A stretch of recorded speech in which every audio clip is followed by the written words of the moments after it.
سر سب سے اچھا جو واقعہ تھا وہ انڈین جو جیٹس تھے جنہوں نے پاکستانی سرحد کی خلاف ورزی کی، اس کو مار گرانا، 2 جہازوں کو مار گرایا، اور ابھی نندن کی گرفتاری تھی، وہ سب سے بڑا واقعہ تھا. لیکن یہ بہرحال پھر بھی ایکسٹینشن کے لیے کوالیفائی کرنے کے لیے it's not going to be good enough. آپ ان کو ریوارڈ کریں، ان کو ستارے دیں. یہ دیکھیں، آپ کی اپنی ایک پرسنل اوپینین ضرور ہو سکتی ہے، and I guess we agree on disagreement, کیونکہ میں آپ سے بالکل ایگری نہیں کرتا اس ایشو پہ.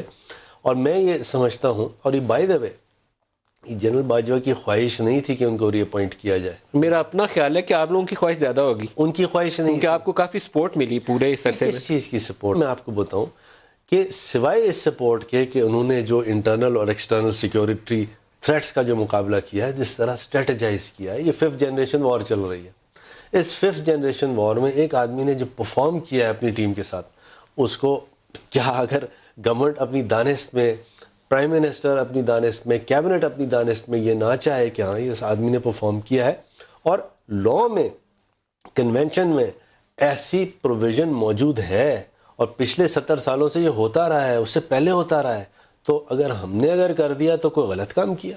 کیانی صاحب کو پیپلز پارٹی نے ایکسٹینشن دی؟